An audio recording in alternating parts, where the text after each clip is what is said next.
नमस्कार दोस्तों। फरवरी माह में राज्यसभा का वो सीन आप भूले नहीं होंगे जब गुलाम नबी आज़ाद साहब का रिटायरमेंट हो रहा था, फेयरवेल हो रहा था और प्रधानमंत्री नरेंद्र मोदी फेयरवेल स्पीच उनके लिए दे रहे थे।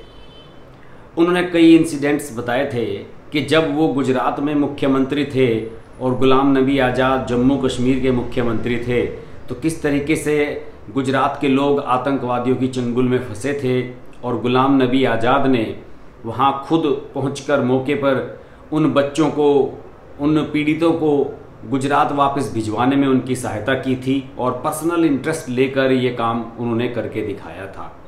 और इस सारी बातों को, इन सारी चीज़ों को याद करते हुए प्रधानमंत्री नरेंद्र मोदी भावुक हो गए थे और उन्होंने इस तरीके से सैल्यूट दिया था गुलाम नबी आज़ाद को और कहा था कि कॉमरेड, आपके लिए आप रिटायर भले ही हो रहे हों लेकिन आपको मैं रिटायरमेंट नहीं होने दूंगा और हमारे दरवाजे आपके लिए हमेशा खुले रहेंगे और आप हमारे राजनीतिक गतिविधियों का सबका हिस्सा लगातार बने रहेंगे, हम आपको रिटायरमेंट होने नहीं देंगे।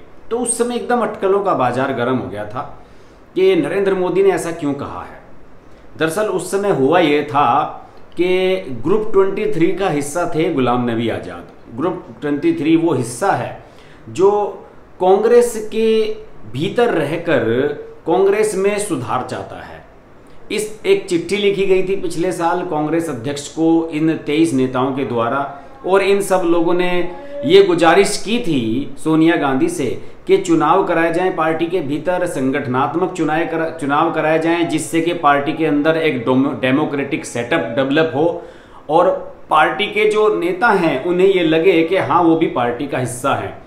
इस चिट्ठी को राहुल गांधी ने पार्टी के भीतर बगावत करार दिया था और उन्हें यह लग रहा था कि गांधी परिवार के खिलाफ ये चिट्ठी लिखी गई थी और इस चिट्ठी लिखने वालों में से किसी भी नेता की कदर अब तक राहुल गांधी के कार्यकाल के बाद नहीं हो पाई है। राहुल गांधी उस समय अध्यक्ष नहीं थे, इस्तीफा दे चुके थे, अध्यक्ष दोबारा बनना चाहते थे और उन्हें ये लगा था कि भाई ये सब लोग तो मुझे अध्यक्ष दोबारा बनने ही नहीं देना चाहते और ये चाहते हैं कि चुनाव कराए जाए पार्टी में और चुनाव होंगे तो कोई ना कोई चुनाव मेरे सामने लड़ेगा तो फिर मैं अध्यक्ष किस तरह से बन पाऊंगा। सोनिया गांधी भी इससे नाराज बताई जाती थी। उन्हें लगता था कि वे अपने बेटे को पार्टी की जो कमान है वो ट्रांसफ़र करके रिटायर हो जाएंगी, लेकिन राहुल गांधी तो रणछोड़ साबित हुए थे। लोकसभा चुनाव के नतीजों के बाद वो चाहते थे कि पार्टी के दूसरे कार्यकर्ता जिम्मेदारी लें हार की और इस्तीफा दें, लेकिन किसी ने नहीं दिया तो अंत में खुद ही इस्तीफा दे दिया था अध्यक्ष पद से और पार्टी को एक ऐसी मझधार में छोड़ दिया था, ना पार्टी इधर की ना उधर की। इन सब 23 नेताओं ने, जिसमें गुलाम नबी आज़ाद, कपिल सिब्बल, जितिन प्रसाद, तमाम लोग शामिल थे, इन सब लोगों ने ये भी कहा था कि भाई आप फिर से अध्यक्ष पद की कमान संभाल लें। ये चिट्ठी लिखने वाले मामले से पहले की बात बता रहा हूँ, लेकिन राहुल गांधी जिद पर अड़े हुए थे। उन्होंने कहा कि नहीं साहब, मैं नहीं अब कमान संभाल लूंगा, देख लीजिए आप लोग अपने स्वार्थ में रहते हैं, पार्टी के लिए कुछ करते नहीं हैं, तो मैं कमान नहीं संभालूंगा। तो ऐसी स्थिति में सबको ऐसा लगा था कि उन सबका अपमान हुआ है। गुलाम नबी आज़ाद जैसे लोगों को भी ऐसा लगा था यार हमारी बात राहुल गांधी नहीं मान रहे, कल का लड़का है, हमारी बात नहीं मानता है। तो उसी के बाद ये चिट्ठी वाला प्रकरण हुआ था। खैर, इसके बाद ये लंबी कहानी हो गई। गुलाम नबी आज़ाद रिटायर हो गए। कायदे से तो गुलाम नबी आज़ाद को रिटायर हो जाने के बाद उन्हें राज्यसभा में भेजने के लिए कांग्रेस को प्रयास करने चाहिए थे, लेकिन कांग्रेस ने ऐसा नहीं किया।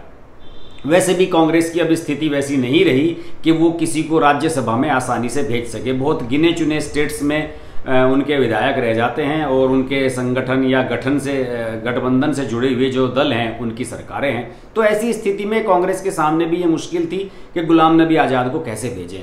तो जब नरेंद्र मोदी ने गुलाम नबी आज़ाद को सलामी दी तो सबको ये लगा कि यार कहीं ना कहीं तो कुछ ना कुछ बात है। जम्मू कश्मीर को लेकर शायद नरेंद्र मोदी के कुछ दिमाग में चल रहा है कि जम्मू कश्मीर के सेटअप में कहीं पर फिट कर दिया जाए गुलाम नबी आज़ाद को। ये सारी कहानियाँ उनके दिमाग में चल रही थी, back of the mind. Media में भी इस तरह की खबरें आई थी। लेकिन गुलाम नबी आज़ाद ने एक इंटरव्यू में ये कह दिया कि जब कश्मीर में काली बर्फ गिरेगी तब मैं बीजेपी ज्वाइन करूँगा, यानी कि बीजेपी ज्वाइन नहीं करूँगा। लेकिन अभी एक हालिया इंसिडेंट ऐसा हुआ है जिससे ये लगता है कि सरकार के मन में भी गुलाम नबी आज़ाद के प्रति एक सॉफ्ट कॉर्नर है और गुलाम नबी आज़ाद भी ये जानते हैं कि सरकार उनकी बात गिरा नहीं सकती। हुआ क्या कि गुलाम नबी आज़ाद जिस बंगले में रहते हैं 5 साउथ एवेन्यू लेन, ये बहुत वीआईपी इलाका है दिल्ली का, लुटियन जोन जहाँ पर सभी बड़े बड़े लोग रहते हैं, उसमें ये रहते रहे हैं और लगभग 25 साल से गुलाम नबी आज़ाद साहब इसी बंगले में रह रहे हैं। लेकिन चूंकि फरवरी में उनका रिटायरमेंट हो गया था, उसके बाद उन्हें बंगला खाली करना था, लेकिन उन्होंने बंगला खाली नहीं किया। पहले तो कोविड काल चल रहा था, इसकी वजह से उनके ऊपर सख्ती नहीं की गई और अभी ये बताया जाता है कि हाल ही में उन्होंने उपराष्ट्रपति जो सभापति होते हैं राज्यसभा के, उन्हें एक लेटर लिखा कि देखिए मेरे पास Z+ सिक्योरिटी है और इस सिक्योरिटी को देखते हुए मेरे पास कोई उपयुक्त दूसरा स्थान अभी दिल्ली में मुझे मिल नहीं रहा है। जब तक वो मुझे नहीं मिलता है तो आप मुझे एक्सटेंशन दे दीजिए जिससे कि मैं यहाँ कुछ और समय रह सकूँ, और उन्हें एक्सटेंशन दे दिया गया। प्रियंका गांधी की जब SPG सुरक्षा Z+ में कन्वर्ट हुई थी तब उन्हें बंगला खाली करने के लिए तुरंत कहा गया था कि आप बंगला खाली करके लुटियन जोन से बाहर जाइए, और उसके बाद वो चली गई थी गुड़गांव में, कहीं बंगला ले लिया था, पता नहीं कहाँ बंगला लिया था उन्होंने। लेकिन गुलाम नबी आज़ाद को इसकी छूट दे दी गई और इसके बाद एक अटकलों का बाजार फिर गर्म हो गया कि गुलाम नबी आज़ाद को लेकर देयर इज समथिंग, कुछ ना कुछ चल रहा है नरेंद्र मोदी के दिमाग में। इसके अलावा अभी जो 24 जून को मीटिंग होने वाली है जिसमें प्रधानमंत्री कश्मीर के नेताओं से मुलाकात करने वाले हैं, गुलाम नबी आज़ाद भी शायद उसमें मुलाकात करेंगे, उसके बारे में भी ये कहा जा रहा है कि इसमें सभी दलों को भाग लेने के लिए भी गुलाम नबी आज़ाद ने अपनी भूमिका लगाई है। कांग्रेस भी पहले इसमें बैठक में भाग लेने से हिचक रही थी, लेकिन बाद में गुपकार संगठन के लोग भी एग्री हो गए, महबूबा मुफ्ती भी तैयार हो गई, फारूक अब्दुल्ला भी तैयार हो गए और कांग्रेस ने भी कह दिया हम इस मीटिंग में भाग लेंगे। तो ऐसा लग रहा है कि गुलाम नबी आज़ाद को लेकर नरेंद्र मोदी के दिमाग में कुछ चल रहा है।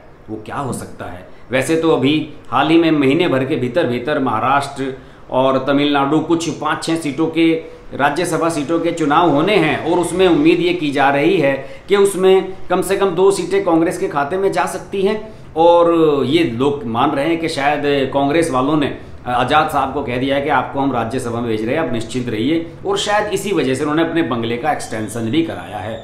लेकिन क्या बीजेपी के दिमाग में कुछ ऐसा चल रहा है? क्या नरेंद्र मोदी के कुछ दिमाग में गुलाम नबी आज़ाद को लेकर चल रहा है?